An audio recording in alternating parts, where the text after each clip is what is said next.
શક્તિનું પર્વ અને મા ભારતી એટલે મા શક્તિનો આ દેશ છે અને આ જ્યારે 9 દિવસ મા શક્તિનો જ્યારે પર્વ છે ત્યારે કચ્છ ધણિયાની અહીં આશાપુરાના પદયાત્રીએ અનેક લોકો આવતા હોય છે ત્યારે આજે પત્રકારો દ્વારા જે કેમ્પનું આયોજન કર્યું છે શું કહેશો? કચ્છ પત્રકાર મિત્રો દ્વારા આજે કચ્છની અંદર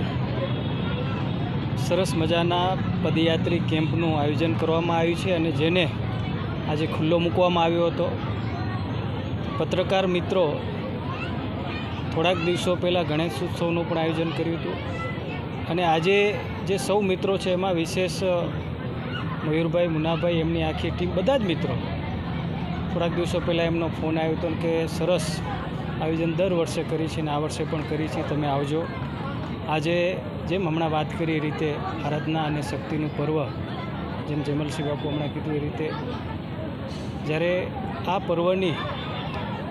થોડાક દિવસોમાં શરૂઆત થશે અને અત્યારે માતાના મઢ મા આશાપુરાના દર્શને 100 પદયાત્રીઓ જાય છે અને સમગ્ર દેશભરમાંથી, મુંબઈથી, સૌરાષ્ટ્રમાંથી, ગુજરાતભરમાંથી અને કચ્છના ખૂણે ખૂણેથી જ્યારે આસ્થા અને શ્રદ્ધા લઈને પગે પગે જતા હોય ત્યારે એમને કોઈ તકલીફ ન પડે, એમની સેવા માટે, એમની વ્યવસ્થા માટે અનેક કેમ્પોનું આયોજન થાય. પણ આજે વિશેષ અમારા પત્રકાર મિત્રોએ અહીંયા સુંદર આયોજન કર્યું છે ને એ પણ 5 દિવસનું અને સરસ મજાના ભોજનની વ્યવસ્થા સાથે વોટરપ્રૂફ આખો ટેન્ટ બાંધવામાં આવ્યો છે, સુવાની નિવાસની વ્યવસ્થા ઊભી કરવામાં આવી છે, 2 ટાઈમ ભોજન આપવામાં આવશે, નાસ્તો આપવામાં આવશે, સંપૂર્ણ હેલ્થની પણ, આરોગ્યની પણ ચિંતા કરીને બધા જ પ્રકારની વ્યવસ્થા અહીંયા ઊભી કરવામાં આવી છે અને હું ખરેખર બિરદાવું છું, અભિનંદન આપું છું અને સૌ સાથે મળી કરીને આપણે આ સુંદર અને ધર્મના કાર્યને